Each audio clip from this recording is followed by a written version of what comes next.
ఎన్నో సంవత్సరాలుగా దాదాపు తమ యొక్క ధ్యాన జ్ఞాన ఈ జగత్తుని ఎంతోమంది సీనియర్ మాస్టర్ని తయారు చేసి ధ్యానానికి జ్ఞానానికి ఊపిరి పోస్తున్నటువంటి విశ్వాత్మ పిరమిడ్స్ వ్యవస్థాపకులు ప్రొఫెసర్ శేషారెడ్డి గారు, అదేవిధంగా ధ్యాన జ్ఞాన ఋషి డాక్టర్ ఎంసి ఓబయ్య గారు, ధ్యాన కేంద్ర వ్యవస్థాపకులు ధ్యానరత్న రామసుబ్బారెడ్డి గారు మనతో ఉన్నారు. వీరి నుంచి దాదాపు ఈ ధ్యానంలో ఉన్నటువంటి మెలకువలు, ధ్యానం యొక్క గొప్పతనం గురించి, యాస్ట్రల్ ట్రావెలింగ్ గురించి ఈరోజు చర్చా వేదికని కడప పోలీస్ పిరమిడ్ కేంద్రంలో ఏర్పాటు చేశాం. ఈ యాస్ట్రల్ ట్రావెలింగ్ గురించి గురువులను అడిగి తెలుసుకుందాం. నమస్తే అండి సార్. ఛానల్ వ్యవస్థాపకులు గౌరవనీయులు శ్రీ రమణయ్య గారికి ధన్యవాదాలు. ఈ కార్యక్రమం చాలా ప్రజలకు ఉపయోగపడేది. మరి మీరు అడిగిన ప్రశ్న యాస్ట్రల్ ట్రావెల్. యాస్ట్రల్ ట్రావెల్ అనేది ఈ భౌతిక శరీరంతో పాటు లోపల ఇంకో 6 శరీరాలు ఉంటాయి. ఆ 6 శరీరాల్లో ఒకనొక శరీరమే సూక్ష్మ శరీరం. ఈ సూక్ష్మ శరీరం ద్వారా మనం ఇతర లోకాలలో ప్రయాణం చేయొచ్చు. అక్కడ ఉన్నటువంటి ఆ ఉన్నత లోక వాసుల దగ్గర నుంచి జ్ఞానాన్ని పొందవచ్చు. అక్కడ ఏ విధంగా వాళ్ళు చేస్తున్నారు ఏమిటి అవన్నీ కూడా తెలుసుకోవడానికి అద్భుతమైనటువంటి జ్ఞానం తీసుకొని రావచ్చు. కాబట్టి ఇది ఎవరికి అవసరమైతే వాళ్ళకు వస్తూ ఉంటుంది. మరి నాకు ఈ 27 సంవత్సరాలలో ఒకే ఒక్కసారి యాస్ట్రల్ ట్రావెల్ జరిగింది. అది కూడా ఆ సత్యలోకంలో పత్రిసార్ కూర్చొని ఈరోజు ఏ విధంగా అయితే మనం చర్చా కార్యక్రమాన్ని పెట్టుకున్నామో అదేవిధంగా పత్రిసార్ కూర్చొని అందరినీ ఇంటర్వ్యూ చేస్తున్నారు. మీ ఎక్స్పీరియన్స్ చెప్పండి, ఇదంతా కూడా భూమండలానికి పనికొస్తుంది అని చెప్పేసి అక్కడ ఇంటర్వ్యూ చేస్తున్నాడు. ఆ ఒక్కటి చూశాను. తర్వాత నేను పర్సనల్గా పత్రిసార్ను నేను అడిగినప్పుడు, సార్ ఇంతేనా ఇంకేమన్నా ఉందంటే, నీకు రావాల్సిన అనుభవం నీకు అది వచ్చేసింది, పదే రావాలని ఏం లేదు, ఎప్పుడు ఎవరికి ఏది కావాలో అది వస్తుంది. పైగా మీలాంటి వాళ్ళు పిరమిడ్ మాస్టర్లు ఇక్కడికి వచ్చిన పర్పస్ ఏమిటి అంటే, మీకు గత జన్మల్లోనే ఈ అనుభవాలన్నీ అయిపోయినాయి కాబట్టి మీ అనుభవాలను ఇప్పుడు ఈ ప్రపంచానికి పనిచేయడాని కోసమే మీ లైఫ్ పర్పస్. కాబట్టి బెంగ పెట్టుకోవద్దు, నాకు ఇంకేమేమో రాలేదు అని చెప్పేసి పత్రిసార్ చెప్పడంతో నేను సమాధాన పడ్డాను. తర్వాత నేను ఈ యాస్ట్రల్ ట్రావెల్స్ గురించి చాలా పుస్తకాలు చదివాను. సో చేస్తే మంచిదే, రావాలనే కోరుకుందాం అందరినీ. అయితే దీనికి తీవ్రమైనటువంటి సాధన కావాలి. సాధన కావాలి. ఆ యాస్ట్రల్ బాడీ, ఆ సూక్ష్మ శరీరము విడుదల కావాలంటే దానికి శక్తి కావాలి.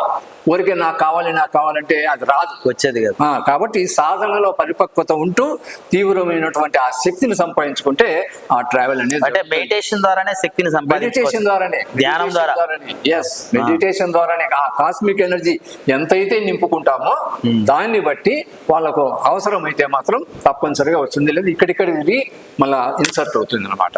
ఇంకోటి శేషారెడ్డి సార్, నమస్తే. నమస్తే సార్. కడప వార్త ఛానల్ ఫౌండర్ అయినటువంటి రమణయ్య గారికి నా విషెస్ చెప్తూ, ఈ ఛానల్ చాలా గొప్పగా ఎదగాలని, ఎన్నో విషయాలను ఇది ప్రస్తావిస్తుంది కాబట్టి ఇది ఇంకా ముందుకు ఎదగాలని మనస్ఫూర్తిగా కోరుకుంటూ, నాకు ఇక్కడ ఈ అవకాశం దక్కినందుకు సంతోషిస్తూ, నన్ను అడిగిన ప్రశ్న ఏమిటంటే, సూక్ష్మయానం గురించి ఆల్రెడీ ఎంతో అనుభవం కలిగినటువంటి రామసుబ్బారెడ్డి గారు చెప్పారు. సూక్ష్మ శరీరంతో మనం ప్రయాణించడం, యాస్ట్రల్ మాస్టర్స్ ట్రావెల్ అంటాం. ఇది అంత సులభమైంది కాదు. ఎంతో మనం సాధన చేస్తే కానీ, ఆ సాధనలో మనకు ఆ థర్డ్ ఐ యాక్టివేట్ అయితే కానీ మనం ముందుకు వెళ్ళలేం. ఏదో ఊరికే ప్రయాణించడం అంటే యాస్ట్రల్ ట్రావెలింగ్లో నాకు కూడా చాలా ఎక్స్పీరియన్స్, ఒకటి కాదు, సార్ అన్నారు ఒకటని, నాకు చాలా ఎక్స్పీరియన్సెస్ కలిగినాయి, అనుభవాలు కలిగినాయి. ఈ మైక్రో ఇప్పుడు ఉదాహరణకి మైక్రోస్కోప్లో ఏం చూస్తాం, మన కంటికి కనపడినటువంటి ఏవైతే చూస్తామో అదేవిధంగా మన ఆత్మ అనుసంధానం ఎవరితో జరుగుతుంది అంటే ఆ మాస్టర్స్తో జరిగేటువంటి విధానాన్ని మనం దాన్ని యాస్ట్రల్ ట్రావెల్ అంటాము. ఎప్పుడైతే మన ఆత్మ మనలో నుంచి ఎలా శరీరంలో నుంచి విడుదల కావడానికి కావాల్సిన శక్తిని పుంజుకున్న తర్వాత అది మనకు తెలియకుండానే శరీరంలో నుంచి బయటికి పోతుంది. బయటికి పోయినప్పుడు తప్పకుండా మనకు అనుభవం ఉంటుంది, ఎరుకలోనే ఉంటాం, ఎరుక స్పృహ గమనం ఉంటుంది. ఎందుకంటే ఒకసారి నేను ఇంట్లో ధ్యానం చేస్తున్నాను, ఎక్కడ విశ్వాత్మ పిరమిడ్ యోగా ధ్యాన కేంద్రంలో పైన, ఇంటి పైన పిరమిడ్ ఉంది, పిరమిడ్ కింద కూర్చొని నేను, అంటే పిరమిడ్ పైన ఉంది, నేను కింద ఇంట్లో కూర్చొని ఉంటే మామూలుగా ఒక చైర్లో కూర్చొని ధ్యానం చేస్తాను. నేను 2 గంటలు ధ్యానం చేసే అలవాటు నాకుంది. ఆ ధ్యానం చేసేటప్పుడు ఏమైందంటే నాకు తెలియకుండానే ఏదో సంథింగ్ నా బాడీ లైట్గా అయిపోయినట్టుంటే, ఇంకోటి ఏంటంటే నేను ఎక్కడ కూర్చోన్నా అంటే పైన ఒక పెద్ద పిరమిడ్, తర్వాత నేను కూర్చున్న చోట ఇంకొక పిరమిడ్ ఉంది అంత ఎత్తులో, డిఫరెన్స్ ఆఫ్ 1.5 feet అట్లా. ఆ పిరమిడ్ నాకు తెలియకుండా ఏదో నా తల పైన తగిలినట్టుంది, అంటే నేను కుర్చీలోనే కూర్చోన్నాను, నేను తగిలినట్టుంది. అప్పుడు నా బాడీ ఏమైందంటే నేను ఎక్కడున్నా నాకే అర్థం కావడంలే. అది తొలి అనుభవాల్లో ఒక అనుభవం. నేను ఆ విధంగా జరిగేటప్పుడు, నేను ఆ విధంగా ఉన్నప్పుడు అక్కడ ఎవరో వచ్చినట్టు నాకు అనిపించింది, అంటే ఇది యాస్ట్రల్. ఒక మాస్టర్ వచ్చినాడు, వచ్చి నన్ను ఏం ప్రశ్నిస్తానంటే, ఏమయ్యా నువ్వు అంత పైకి లేచినావని. నాకు అర్థం కావడంలే, అంటే దట్ మీన్స్ అది ఫస్ట్ అనుభవం కాబట్టి. అయితే నా ప్రయాణం మొదలైందా మాస్టర్ అన్నాను, నీ ప్రయాణం మొదలైంది, నువ్వు చాలా స్థితి మంచిది, నీ ఉన్నత స్థితిలో ఉన్నావు, ఇంకా చాలా చాలా ఎదుగుతావు, నువ్వు ఇక్కడే కాకుండా నీ బాడీ ఇక్కడ పెట్టి కొన్ని గంటలు కూడా నువ్వు ప్రయాణం చేయగలిగే శక్తికి పోతావు. తర్వాత ఏం జరిగిందంటే ఒకసారి బెంగళూరులో అక్కడ ఇంటర్నేషనల్ పిరమిడ్ వ్యాలీలో ఆడ బుద్ధ పౌర్ణమి జరిగేటప్పుడు అందరము ఒకే హాల్లో పడుకున్నాం. నెక్స్ట్ డే ఏమి జరగబోతుంది అన్నటువంటి విషయాన్ని నాకు ముందు రోజే తెలిసిపోయింది. ఎందుకంటే నా బాడీలో నుంచి నా సోల్ బయటికి పోయి ఆస్ట్రల్ ట్రావెల్ చేసి ఎక్కడైతే మరుసటి రోజు నేను పోతానో, ఏవైతే చూడాలనుకున్నానో అక్కడ ఆ గుట్ట మీదకి పోయి, ఆ గుట్ట మీద కూర్చొని అక్కడ ఒక శివాలయం ఉంటే, శివుడు ఉంటే అంత దూరం ప్రయాణించగలిగాను. ఇదంతా నాకు ఎలా అనిపించిందంటే పర్సనల్గా నేను ఇక్కడ వీళ్ళందరూ నేను ఇక్కడే పడుకొని ఉన్నాను అనమాట. నా చుట్టూ చాలామంది మా విశ్వాత్మ వాళ్ళు ఉన్నారు. నేనేమో ఇక్కడ బాడీ ఇక్కడ ఉంది, నా ఆత్మ అక్కడ ఉంది. నేను పొద్దున్నే లేచి మనం ఇక్కడ పలానా చోట ఇది ఉంది అని వాళ్ళకన్నా చెప్పిన, అక్కడ ఆ ప్రాంతం ఎప్పుడు చూడలే, అదే ఊరికే పిరమిడ్ వరకు చూసినాం. ఆ తర్వాత ఏం చేసినామంటే మేము అక్కడికి పోతానే, నేను ఏదైతే చెప్తానో వాళ్ళు అవే ఎక్స్పీరియన్స్ అవుతాను. అడిగి పోయి చూస్తే ఇవన్నీ నేను అంతకుముందు రాత్రి చూసి, అంటే దానికి ఏమి చెప్పచ్చు అంటే నా సూక్ష్మ శరీరము ఏ ప్రాంతాలకైతే పోయిందో, ఏ ప్రాంతాలను అయితే దర్శించిందో, మరుసటి రోజు ఆ ప్రాంతాలను నేను మళ్ళీ మా విశ్వాత్మ వాళ్ళందరికీ నేను చూపించగలిగినాను. సూక్ష్మయానం అనేటువంటి అనుభవం కలిగినప్పుడు మన స్థితి ఎలా ఉంటుందంటే మనము తురీయ స్థితిలో ఉంటాం. ఆ సమాధి స్థితికి ఒక ఇంచి తక్కువలో ఉంటాం. అంటే మన స్థితి ఎంత గొప్పగా ఉందో చూడండి. అప్పుడు మనం ఏదైనా సంకల్పించుకున్నా మన సంకల్పాలు ఎలా ఉండాలి అంటే విశ్వ కళ్యాణానికి సంబంధించినట్టే ఉండాలి. లేదు ఏదైనా మనము భౌతికంగా ఆలోచిస్తే ఆటోమేటిక్గా మనం ఆస్ట్రల్ మాస్టర్స్ నుంచి డిస్కనెక్ట్ అవుతాం. నాకు ఆ అనుభవం కూడా వచ్చింది.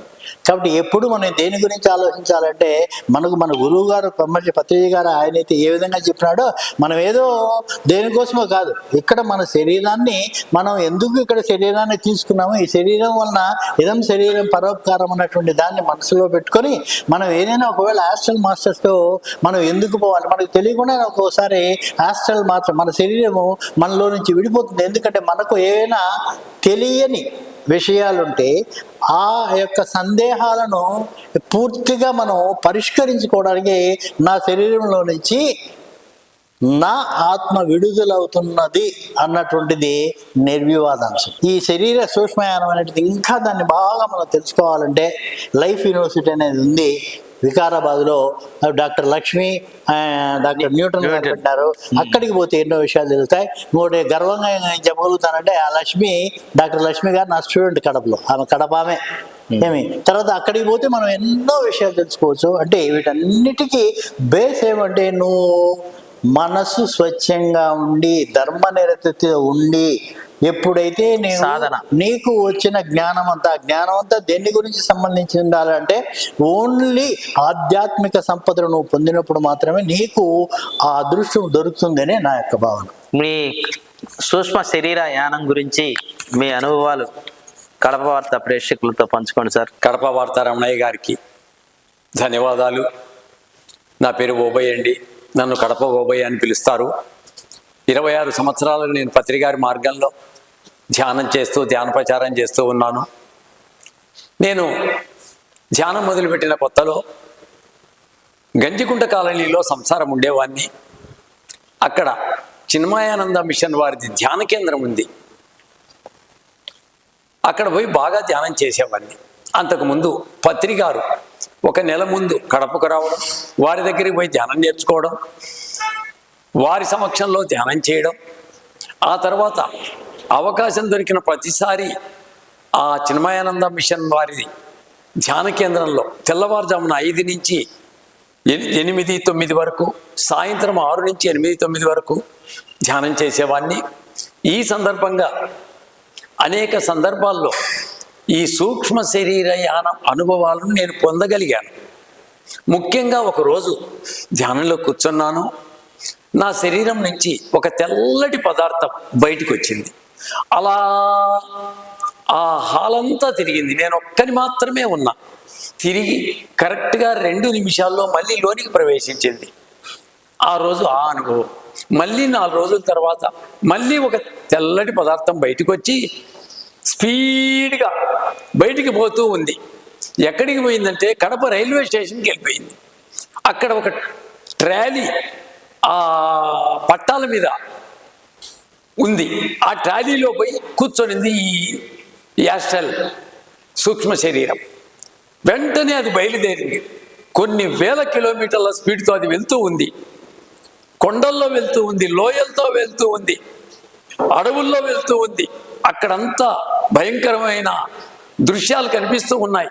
భయంకరమైనటువంటి జంతువులు ఉన్నాయి, భయంకరమైన అడవి మనుషులు ఉన్నారు. స్పీడ్గా వెళ్తూ ఉంది. నేను అలాగే కూర్చొని ఉన్నాను. మీకేం అనిపించలేదా? భయం అనిపించలేదా? వెంటనే మాస్టర్లు నన్ను ప్రశ్నిస్తున్నారు. నువ్వు చచ్చిపోతున్నావు, ఇంత లోయల్లో పోతుంది, ఇంత అడవుల్లో పోతుంది, 1000 కిలోమీటర్ల స్పీడ్లో వెళ్తుంది, నువ్వు మరి చచ్చిపోతున్నావు అనే భయం లేదా నీకు అని అడిగారు వాళ్ళు. అప్పుడు చెప్పాను, నేను మరణం లేదని తెలుసుకున్నాం కదా ధ్యానం ద్వారా, ఇంకా ఎందుకు మరణ భయం లేదు, ధైర్యంగా ఉన్నా అనే విషయం వారికి చెప్తే వారు సంతోషపడి థ్యాంక్స్ చెప్పి వెళ్ళిపోయారు. ఈ విధంగా దాదాపు ప్రతి 2 రోజులకు, ప్రతి 5 రోజులకు, ప్రతి 10 రోజులకు నేను ఆ చిన్మయానంద మిషన్ ధ్యాన మందిరంలో యాస్ట్రల్ ట్రావెల్ చేసి అనేక లోకాలను సందర్శించి అనేక మంది మాస్టర్లను బుద్ధుని యొక్క ఆధ్వర్యంలో జరుగుతున్న సమావేశాలకు వెళ్ళడం జరిగింది. అదే సందర్భంలో గంటలు గంటలు సమాధి స్థితిలో ఉన్నప్పుడు మాత్రమే యాస్ట్రల్ ట్రావెల్ జరుగుతుంది. అదే సందర్భంలో పత్రికారితో సహా, బుద్ధునితో సహా, జీసస్ క్రైస్ట్తో సహా నా చుట్టూ వచ్చి కూర్చొని ధ్యానం చేసేవారు మాస్టర్లు. కళ్ళు తెరిస్తే ఒక్కరూ కనిపించరు, కళ్ళు మూస్తేనే వారు కనిపిస్తూ ఉన్నారు. సువాసనలు వస్తూ ఉన్నాయి, ఎనర్జీ వస్తూ ఉంది, అలికిడి వస్తూ ఉంది. ఈ అనుభవాలన్నీ పొందాను. సూక్ష్మ శరీరయానం జరిగిన ఒక్క 10 రోజుల్లో నా శరీరాన్ని చూసుకుంటే మాంసపిండం మంత్రపిండం అయిపోయింది, జబ్బులన్నీ కాలి బూడిదైపోయాయి. ఈ విధంగా ఇంత ఆనందమయ స్థితిలో ఇంత అద్భుతంగా కంటిన్యూగా ధ్యానం చేస్తూ యాస్ట్రల్ ట్రావెల్ చేస్తూ ధ్యాన అనుభవాలు 100,000 ఉన్నాయండి. ఇంత అవకాశం కల్పించిన రమణయ్య గారికి థ్యాంక్స్. ఇప్పుడున్నటువంటి ధ్యానులకి ఈ యాస్ట్రల్ ట్రావెల్ చేయాలంటే వాళ్ళకి మీరిచ్చే సందేశాలు? కొత్తగా ధ్యానంలోకి వచ్చే మాస్టర్లకు నేను ఇచ్చే సలహా ఏంటంటే, 1 గంట 2 గంటలో ధ్యానం చేసి మా సమస్యలన్నీ తీరాలి, మా జబ్బులన్నీ పోవాలి, గొప్ప గొప్ప అనుభవాలు రావాలి, యాస్ట్రల్ ట్రావెల్ జరగాలి అంటే మాత్రం ఎట్టి పరిస్థితుల్లో అది సాధ్యం కాదు. దయచేసి రాత్రి సమయంలో 1 గంట 2 గంటలకు కూర్చోండి. 1 గంట తర్వాత మహానిశ్శబ్దానికి చేరుతారు. ఎందుకు మహానిశ్శబ్దం? నిశ్శబ్దే బ్రహ్మ ఉచ్యతే. నిశ్శబ్దం నుండే భగవంతుడి సాక్షాత్కారం లభిస్తుంది. అక్కడి నుంచి సమాధి స్థితికి వెళ్ళండి. ఆ సమాధి స్థితిలో మీకు గొప్ప గొప్ప అనుభవాలు వస్తాయి, గొప్ప గొప్ప సమాధానాలు వస్తాయి. మీ ప్రశ్నలన్నిటికీ సమాధానాలు లభిస్తాయి.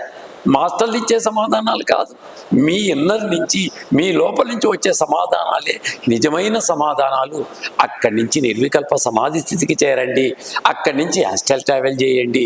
ఈ అనుభవాలన్నీ అందరికీ సాధ్యమే. దయచేసి ఈ అనుభవాలను పొంది మీరు కూడా ఆనందమయ జీవితాన్ని గడపాలని, అద్భుతాలు జరగాలని, మీ జన్మను సార్థకం చేసుకోవాలని పిరమిడ్ సొసైటీ కోరుకుంటూ ఉంది. నేను కూడా ప్రగాఢంగా కోరుకుంటున్నా. Thank you. గురువు గొప్పనా లేదంటే గోవిందుడు గొప్ప? దీనికి సంబంధించి మీ వివరణ ఇవ్వాల్సిందిగా కోరుకుంటున్నాను. గురువే గొప్ప. గురుర్ బ్రహ్మ గురుర్ విష్ణు గురుర్దేవో మహేశ్వర, గురు సాక్షాత్ పరబ్రహ్మ తస్మై శ్రీ గురవే నమః అని చెప్పేసి గురు శ్లోకం ఉంది. సో దాన్ని బట్టి త్రిమూర్తి స్వరూపము మన గురువులు. కాబట్టి ఆ గురువు మనకు చెప్తాడు గోవిందుని గురించి. ధ్యాన భ్రష్టత్వం అంటే ధ్యానంలో భ్రష్టుడైనటువంటి వాడు, అంటే అట్లా పైకి వెళ్ళలేక అట్లా కిందికి వెళ్ళలేక మధ్యలో ఉన్నటువంటి వ్యక్తికి మీరు ఇచ్చే సందేశం ఏంటి? ధ్యానంలో భ్రష్టత్వం అంటే ధ్యానంలో పూర్తిగా దాని గురించి తెలుసుకోలేని స్థితిలో నేను అంతా తెలుసు నాకు అనుకుని మధ్యలోనే ఏం చేస్తారు అంటే నేను చాలా మందిని గమనించిన వాళ్ళు ఏమవుతున్నారంటే నేను చాలా ఎక్కడికో వెళ్ళిపోయినాను, నా స్థితి చాలా ఉన్నత స్థితిలో ఉన్నాను, తురి స్థితిలో ఉన్నాను, ఇప్పుడు సార్ అన్నట్టు సమాధి స్థితిలోకి పోయినానని వాళ్ళు, అది భ్రాంతిలో ఉండకూడదు. భ్రాంతిలో ఉన్నప్పుడు ఏమవుతుందంటే భ్రష్టత్వం వస్తుంది. నిన్న ఒకతను నాకు ఫోన్ చేసినాడు. ఏంటి అంటే నేను ఏదో నర్సరీ పోతే ఆ నర్సరీలో చెట్లు కొనుక్కోవడానికి వెళ్ళిపోతే ఆ నర్సరీ పెట్టినాడు ఎవరు అంటే ధ్యానంలో మునిగిపోయిన వాళ్ళు, ధ్యానంలో మునిగి భ్రష్టత్వం చెందినాడు. ఎందుకంటే వాళ్ళ కొడుకు ఒకడు ఏం చేసినాడంటే ధ్యానంలోకి వచ్చి వాడు ఎంఎస్సి ఫస్ట్ క్లాస్లో డిస్టింక్షన్లో పాస్ అయ్యి దీంట్లో ధ్యానంలోకి వచ్చేసి ఈ ధ్యానంలో మునిగిపోయి ఇంట్లో నుంచి వెళ్ళిపోయినాడు. వాళ్ళ నాయన ఎవరిని పట్టించుకోకుండా వెళ్ళిపోయినాడు. వీళ్ళు ఏం చేశారంటే ఆ ధ్యానం వల్లనే వాడు ఆ విధంగా అయినాడని వాళ్ళు ధ్యానం అంటే నెగిటివ్ భావన పెంచుకున్నారు. వాళ్ళు చెప్పే విషయాలను చూస్తే నిజంగా యాక్చువల్గా నాకేమనిపిస్తుంది అంటే వాళ్ళకి పూర్తిగా అవగాహన లేదు దాని మీద. అప్పుడు నేనేం 2 నిమిషాలు చెప్పాను. 2 నిమిషాలు చెప్పాయా మీ కొడుకుని నాకు ఫోన్ చేయమను, నేను చెప్తాను ఏంటి అని అంటే మీ వాడు భ్రష్టుడు కాలేదు, మీరు భ్రష్టులు అయినారు దాని గురించి తెలుసుకోలేకుండా, కానీ ఆయన మంచి స్థితిలో ఉన్నాడని అతనికి నేను ఫోన్ చేస్తే ఆ పిల్లోడు మదనపల్లిలోనే ఎక్కడో ఒక మన ధ్యాన కేంద్రంలోనే హాయిగా ధ్యానం చేసుకుంటూ అక్కడ ఏదో స్కూల్లో పని చేసుకుంటూ డబ్బులు సంపాదిస్తాను. తర్వాత నేనేం చేసినట్టు ఆ పిల్లవాడిని ఫోన్ చేసి నాకు మాట్లాడితే నేను నువ్వు కడపరాయా, మీ తల్లిదండ్రులు నా దగ్గర మధ్య మార్గం మంది, నేను అన్ని వదిలేసి పెట్టమని ఎవరు చెప్పలా, మన గురువుగా చెప్పలేదు, నువ్వు ఇక్కడికి వచ్చి అదే ఆడేది చేస్తానో అది ఇక్కడికి రా, మేమందరం నీకు ప్రయత్నం చేస్తాను, ఇక్కడ ఇప్పిస్తాను రా అంటే తప్పకుండా వస్తాను సార్, నాకు నేనేమి అక్కడ వదిలేయాల్సిన అవసరం లేదు అని చెప్పి ఆ పిల్లోడు ధ్యానంలో మంచి స్థితిలో ఉన్నాడు. వాడికి అర్థమవుతుంది, కానీ అర్థమయ్యే విధంగా వాళ్ళు తల్లిదండ్రులు ప్రోత్సహించలేదు కాబట్టి ఆ పిల్లోడు. అటువంటి వాళ్ళు చాలా మంది ఉన్నారు ధ్యానం మధ్యలో. ఇప్పుడు ఈరోజు ఒకతను వచ్చినాడు, ఇక్కడ అతను ధ్యానం మధ్యలో వదిలిపెట్టిపోయినాడు, వదిలిపెట్టిపోయి మళ్ళీ తిరిగి ఇక్కడికి ధ్యానంలోకి వచ్చినాడు. ఈయన మంచి స్థితిలో ఉంటాడు. అతను చూస్తానే అతని ముఖంలో మనకి ఏం కనిపిస్తుంది అంటే దివ్యత్వం కనిపిస్తుంది. వర్చెస్ అనేది టెంపరీ, అంటే దివ్యత్వం అంతా మాకు తెలుసు అనుకోవడం అనేది పొరపాటు. అది ఇప్పుడు ఇంకోటి ఏంటంటే నాకు తెలుసు అంటే అహంకారం మొదలవుతుంది. నాకేమీ తెలియదు, నీకేం తెలుసు అంటే నాకేమీ తెలియదు దగ్గర ఖచ్చితంగా నేర్చుకున్నానండి. అది so it is very easy to give an example, but it is very difficult to become an example. Example చెప్పడం చాలా సులభం, ఎగ్జాంపుల్గా మారడమే చాలా కష్టం. కాబట్టి మనం ఆ స్థితిలోకి అట్లా వెళితే తప్పకుండా మనము ఇప్పుడున్నటువంటి యువత అది తెలుసుకోవాలి. భ్రష్టత్వం ఏది వాళ్ళకు ఉండదు, వాళ్ళు సాధించలేదంటూ ఏది, ప్రతి ఒక్కటి సాధించగలుగుతారు. కానీ ఏమంటే వాళ్ళలో నేను అంతా తెలుసుకున్నాను అన్నటువంటి ఆ అహంకారం తగ్గితే తప్పకుండా వాళ్ళ స్థితిని, వాళ్ళ లక్ష్యాన్ని, వాళ్ళ గమ్యాన్ని వాళ్ళు చేరుకుంటారని నా నమ్మకం. సత్యం జ్ఞానం అనంతం బ్రహ్మ అంటే అర్థం ఏంటి సార్? కృష్ణ పరమాత్మ ఈ ప్రపంచానికి ఇచ్చిన గొప్ప సందేశం, నహి జ్ఞానేన సదృశం పవిత్రమిహ విద్యతే. ఈ ప్రపంచంలో ఆత్మజ్ఞానం లేనివాడు పిచ్చివాడుగా జీవించాలి. ఆత్మజ్ఞానానికి మించిన విద్య ఇంకొకటి లేదు లేదు లేదు అని ప్రపంచానికి ఇచ్చిన సందేశం. మరి ఎవరిస్తారు ఆత్మజ్ఞానం? ధ్యానం ద్వారా ఆత్మజ్ఞానం. ఆత్మజ్ఞానం ద్వారా సమస్తము మన సొంతమై మన జీవితాన్ని ధన్యం చేసుకుంటాం. సత్యమేవ జయతే, గాంధీ మహాత్ముడు ఈ ప్రపంచానికి ఇచ్చిన గొప్ప సందేశం. ఏది అసత్యం, ఏది సత్యం, ఇది ఎలా తెలుస్తుంది? ధ్యానం చేస్తే తెలుస్తుంది ఏది సత్యమో ఏది అసత్యమో. మరి ఈ అసత్యాలను తెలుసుకోవాలంటే అఖండ ధ్యానం చేసి, సత్య మార్గంలో నడిచి, గాంధీ మార్గంలో నడిచి, ధ్యానం చేసి ఆత్మజ్ఞానాన్ని పొంది మన జన్మను సార్థకం చేసుకోవాలి. జీవుడే దేవుడు అని అంటారు. ఇద్దరు ఒకటేనా? మీరు వేసిన ప్రశ్నలోనే ఉంది సమాధానం. జీవుడే దేవుడు. మనకు బ్రహ్మర్షి పితామహ పత్రిజీ గారు 9 రత్నాలను ఇచ్చారు. జ్ఞాన నవరత్నాలు. ఆత్మే పరబ్రహ్మం, ఈ జీవుడే ఆ దేవుడు అని అన్నారు. కాబట్టి తనకు స్వానుభవం కలగాలి అంటే తప్పనిసరిగా మళ్ళీ ఎక్కడికి రావాలి? చుట్టూ తిరుక్కొని ఇక్కడికి రావాలి. ఇది ధ్యానానికి వస్తే పత్రికారు చెప్పింది నేను దేవుడున్నా అనేది రావాలి అంటే అనుభవ జ్ఞానం కావాలి. ఎస్, నేను ఆ దేవుడు ఇద్దరం ఒకటే.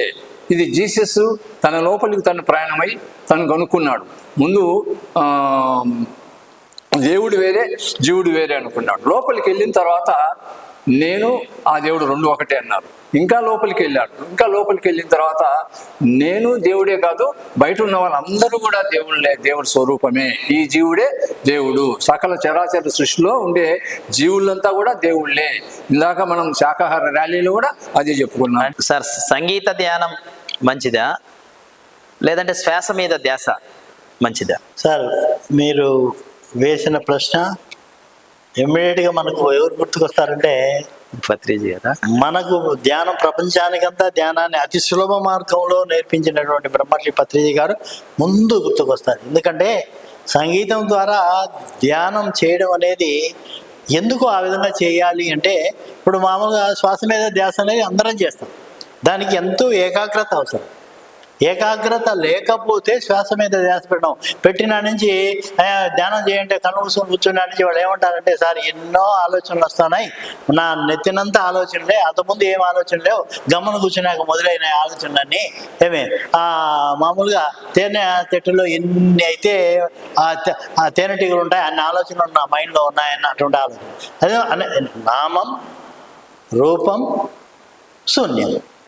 నామం రూపం శూన్యం. నువ్వు ఆస్తి నామం నీకు రాలేదు, ఒక నామాన్ని చెప్పిస్తావు. వాళ్ళు ఆ నామాన్ని చెప్పించినప్పుడు ఆ నామం మీదే నీకు కాన్సన్ట్రేషన్ ఉంటుంది. ఆ కాన్సన్ట్రేషన్ నీకు ఆంజనేయ స్వామి అనుకో, అదే రూపం కనిపించిన తర్వాత, ఆ రూపం కనిపించిన తర్వాత నువ్వు శూన్యంలోకి వెళ్ళిపోతావు. కాబట్టి నామం రూపం శూన్యంలోకి వెళ్ళిపోతావు. శ్వాస మీద ధ్యాస, నువ్వు శ్వాస మీదనే ధ్యాస. నాకు శ్వాసే కనపడడం లేదంటే ఆ శ్వాస కనపడితే ఇప్పుడు చెప్పినట్టు శ్వాసే కదా దేవుడు, జీవుడే దేవుడు. ఆ జీవుడు చూసేందుకే మనం దాన్ని ప్రయత్నం చేస్తున్నాం. ఆ ప్రయత్నంలో నువ్వు సఫలం అవుతావు. నామం మంచిది అంటారా సార్? నామం మంచిదని చెప్పాలి మనం. ఎందుకంటే కొత్తగా ధ్యానంలోకి వచ్చిన వాళ్ళకు చాలా చాలా మంచి విషయం. వాళ్ళు కొత్తగా ధ్యానం వచ్చిన వాళ్ళకు నువ్వు ఒకటేసారి ఈత నేర్చుకునే వాడికి ఒకటేసారి నువ్వు ఎతపోయి సముద్రంలో ఈత నేర్చుకుంటాడు. నా ఒపీనియన్ నేను చెప్తున్నాను అనమాట. అందువల్ల ఏం చేయాలంటే, వాడు ఏదైనా సార్ నేను కళ్ళు ఉంచుకుంటే నాకు ఏదైనా దేవుడిని అనుకోమంటారా అంటే, అనుకోమని అంటానే నాకేమంటే వెంకటేశ్వర కనపడతాను. కానీ చూడు ఆయన, అలానే చూడు, ఆ రూపాన్ని స్మరించు. రూపాన్ని స్మరించిన తర్వాత నీకు ఏమవుతుంది? సరే లేదు, నాకు ఓన్లీ ఒక లైట్ కనపడుతుంది సార్, ఒక దీపం కనిపిస్తుంది, చాలు, ఆ స్థితిలోనే ఉండు, అదే అదే అదే కంటిన్యూ చేయి అంటే తర్వాత ఏమైపోతుంది? వెళ్ళిపోతుంది. లేదు సార్ అన్నాడు సంగీత ధ్యానం. సంగీత ధ్యానం ఎందుకంటే మన మైండ్ డైవర్ట్ కాకుండా సంగీతం ఎప్పుడైతే వింటుందో మన శరీరంలో 72,000 నాడులు సంగీతానికి అట్రాక్ట్ అవుతుంది. ఎప్పుడైతే ఆ 72,000 నాడులు సంగీతానికి అట్రాక్ట్ అవుతుందో ఆటోమేటిక్గా మనకు కాన్సన్ట్రేషన్ కుదురుతుంది, ఆ ఏకాగ్రత లయ కుదురుతుంది. ఎప్పుడైతే లయము దొరుకుతుందో నువ్వు ఆటోమేటిక్గా ఏం చేయొచ్చు అంటే శ్వాస మీద ధ్యాస పెట్టడానికి 100% మనకు సక్సెస్ అవుతాము. ఇప్పుడు సచ్చిదానంద స్వామి ఉన్నాడు, గణపతి సచ్చిదానంద స్వామి, మీకు తెలుసో లేదో, ఆయన సంగీతముతోనే కొన్ని లక్షల మందికి, సంగీత ధ్యానంతోనే కొన్ని లక్షల మందికి వ్యాధులను పోగొట్టాడు. కొన్ని లక్షల మందికి వ్యాధులు పోగొట్టాడు, రోగాలు పోగొట్టాడు. ఆ రోగాలని పోవడానికి ఏంటంటే ఆయన ఇచ్చినటువంటి సంగీత ధ్యానమే. రాగంతో రోగం మటుమాయం. రాగంతో రోగం మటుమాయం. రాగం ఏం చేస్తుంది అంటే ఎవరు శిలలను కూడా, అది ఆ కఠినమైన శిలలను కూడా కరిగిస్తుంది. అంటే ఆ రాగములు ఎంత శక్తి ఉండకపోతే, ఇప్పుడు ఉదాహరణకి ఒక్కటి చూడండి, మన మనసుకు నచ్చిన రాగం ఏదో ఒకటి ఉంది ప్రతి ఒక్కరికి. నాకు కానీ నీకు కానీ ఎవరైనా సరే అది ఈ రాగం అంటే నాకు ఇష్టం అని మనసులో ఎలా ఉంది. ఇప్పుడు పత్రిజీ గారి ఫ్లూట్ ఆ మ్యూజిక్ ప్రపంచంలో నచ్చని వాడు ఎవడు ఉండడు నాకు తెలిసి. ఆ ఫ్లూట్ మ్యూజిక్ పెట్టుకున్నావాడికి 6 to 7 వస్తుంది ఉదయం. అది పెట్టుకుంటానే ఒక్క నిమిషానికి మనం ఎక్కడికి వెళ్ళిపోతాం తెలుసా? సబ్ కాన్షియస్ మైండ్లోకి వెళ్ళిపోతాం. ఒక్క నిమిషంలో. ఎందుకు అంటే అంత పవిత్రమైనటువంటి మనస్సుతో ఆయన ఎంతో నిగ్రహంతో ఆ ఫ్లూట్ మ్యూజిక్ మనకు తయారు చేసి ఇచ్చినాడు. అది ప్రపంచంలో ఈరోజు ప్రతి ధ్యాని కూడా ధ్యానంలో నిమగ్నమై ఆ ధ్యానంలో ఏకాగ్రత సంపాదించుకున్నాడంటే మెయిన్గా నాకు తెలిసి ఎవ్వరు కూడా మొదట దాంతోనే స్టార్ట్ అయి ఉంటుంది. కాబట్టి అందువలన సంగీత ధ్యానం అవసరం. ఎందుకు అంటే కొత్తగా వచ్చేటువంటి వాళ్ళ యొక్క మనసులను మనం ఆకర్షించుకోవాలా, ధ్యానం వైపు ఆకర్షించుకోవాలంటే సంగీతం అవసరం. ఆ సంగీతం ద్వారా వాళ్ళని మనం ఏం చేయొచ్చు అంటే మనసు. అందువల్ల ఇప్పుడు ఏం చేస్తారంటే ఒక వారం రోజులు మనం సంగీతము పెట్టి ధ్యానం చేయించినాం అనుకో, ఒకవేళ 2 రోజులు పెట్టలేదనుకో, అప్పుడే ధ్యానం అడుగుతారు, సార్ ఆ మ్యూజిక్ పెడితే బాగుంటుంది అని. అంటే వాళ్ళ స్పందన చూడండి, ఆ మ్యూజిక్ పెడితే బాగుంటుంది కదా, ఆ మ్యూజిక్లో మాకు లయం కుదురుతుంది, మాకు దానిపైన ఏకాగ్రత కుదురుతుంది, మీరు ఆ మ్యూజిక్ పెట్టండి. ఆ మ్యూజిక్ వాళ్ళు మేము అంటే ఆ మ్యూజిక్ కూడా మనం ఏం పెడుతున్నాం? దేనికి సంబంధించింది? ధ్యానానికి సంబంధించింది. ధ్యానానికి సంబంధించినటువంటి స్తోత్రాలు కావచ్చు, ధ్యానానికి సంబంధించిన లయం కావచ్చు, ధ్యానానికి సంబంధించినటువంటి తత్వాలు కావచ్చు. ఇప్పుడు పత్రిజీ గారి పాటలు పెట్టుకొని మనం వింటా అంటే ఆటోమేటిక్గా మనకు పత్రిజీ గారే కనపడతారు ధ్యానంలో.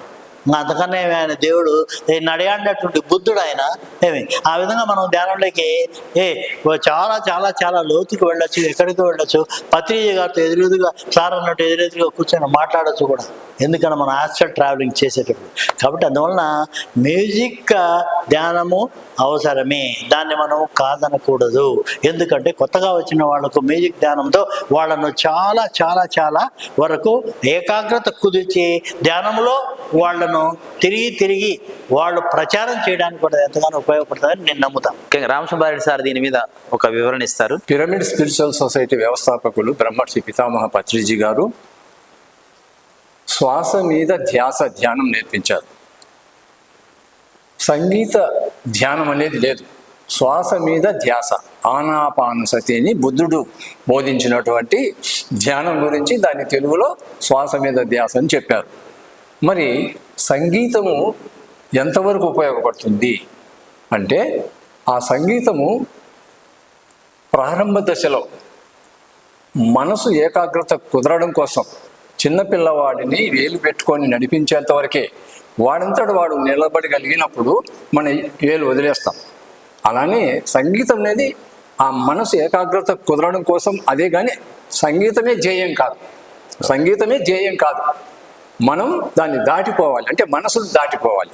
మనసును దాటిపోవడానికి జస్ట్ టూల్ అది, అంతే. సంగీతం అనేది సంగీతంలో చాలా సాధించారు. కానీ మన సొసైటీలో మనకు ఇచ్చినటువంటి జ్ఞానం, బ్రహ్మర్షి పత్రిజీ గారు శ్వాస మీద ధ్యాస ఒక్కటే ధ్యానం ఉంది, కానీ సంగీత ధ్యానాలు అవన్నీ లేవు. ఒక్కటే శ్వాస మీద ధ్యాస. అది ప్రారంభకులు పెడతాం, అంతేగాని అదే అలవాటు చేయకూడదు. సంగీతం ధ్యానం గొప్పదా, శ్వాస మీద ధ్యాస గొప్పదా అని అడుగుతున్నారు రమణయ్య గారు. మా గురువు గారు బ్రహ్మర్షి పత్రి గారు మొట్టమొదటి నుంచి శ్వాస మీద ధ్యాస అనే అద్భుతమైనటువంటి ప్రక్రియను ప్రపంచానికి అందించాడు. అదే చెప్పాడు, అదే చేస్తూ ఉన్నాం. సపోజ్ హిమాలయాల్లో ధ్యానం చేసే వారికి సంగీతం ఎక్కడి నుంచి వస్తుంది? గుహల్లో ధ్యానం చేసే వారికి సంగీతం ఎక్కడి నుంచి వస్తుంది? కొన్ని లక్షల మంది హిమాలయాల్లో ధ్యానంలో ఉన్నారు యోగులందరూ. సంగీతం ద్వారా సమాధి స్థితి, నిర్వికల్ప సమాధి స్థితి, యాస్ట్రల్ ట్రావెల్ ఇలాంటివి జరగడం చాలా కష్టం. అందువల్ల శ్వాస మీద ధ్యాసతో 10 నిమిషాలు అరగంట తర్వాత శ్వాస లేదు, మీరు లేరు, సంగీతము లేదు, ప్రపంచము లేదు, ఒక అద్భుతమైనటువంటి నిర్వికల్ప సమాధి స్థితిలో నెలలు సంవత్సరాలు ఉండిపోతున్నారు మహాయోగులు. అయితే భారతదేశంలో, ప్రపంచంలో అనేక మంది సద్గురువులు సంగీతంలో ధ్యానం చేయిస్తూ ఉన్నారు. ఎందుకు అంటే అది ఒక దశ. సంగీతే బ్రహ్మ ఉచ్యతే అని ఒక శాస్త్రంలో ఒకటి రాసి ఉన్నారు. నారదుడు, తుంబురుడు తపస్సు చేసి సంగీతంతో ధ్యానం చేసి సంగీతం ఆలపిస్తే ఒక కొండ చీలిపోయిందంట. అంత గొప్పది సంగీతం. అయితే ధ్యానంలో పరాకాష్ఠ మాత్రం మహానిశ్శబ్ద స్థితే. నిర్వికల్ప సమాధి స్థితే పరాకాష్ట అని మన గురువు గారు బ్రహ్మర్షి పత్రి గారి యొక్క గురు సదానంద యోగి 100 సంవత్సరాలు ధ్యానం చేశాడు శ్వాస మీద ధ్యాసతో సమాధి స్థితిలో. ఇంకా బ్రహ్మర్షి పత్రిజీ గారు ఆ పేరు వింటే ధ్యానానికి ఊపిరి. అలాంటి బ్రహ్మర్షి పత్రిజీ గారు మీలాంటి శిష్యుల్ని తయారు చేసి ఈ సమాజాన్ని సంస్కరించి ఎంతోమందికి మీరు ఊతమిచ్చి వాళ్ళ జ్ఞానులుగా ధ్యానులుగా తయారు చేసినటువంటి ఈ చర్చా కార్యక్రమంలో పాల్గొన్న మీ అందరికీ మా హృదయపూర్వక కృతజ్ఞతాభివందనాలు. ధన్యవాదాలు. Thank you. మీ యొక్క ఈ కార్యక్రమం ఖచ్చితంగా ధ్యానులకి డెఫినెట్గా 100% ఉపయోగపడుతుంది. మీ అనుభవాల వల్ల ఖచ్చితంగా ఎంతోమందికి మేలు జరుగుతుంది. ఇలాంటి కార్యక్రమాలు ఇంకా మరెన్నో రావాలని కోరుకుంటూ ఇంత మంచి చక్కని అవకాశాన్ని మా కడప వార్త ప్రేక్షకులకు మీరు ఇచ్చినందుకు మీ అందరికీ మరొకసారి హృదయపూర్వక కృతజ్ఞతాభివందనాలు తెలియజేసుకుంటాం. Thank you very much. తప్పనిసరిగా యూట్యూబ్లోకి వెళ్ళి కడప వార్తను లైక్ చేయండి, సబ్స్క్రైబ్ చేయండి. ఇట్లు మీ జి రమణయ్య, ఎడిటర్, కడప వార్త.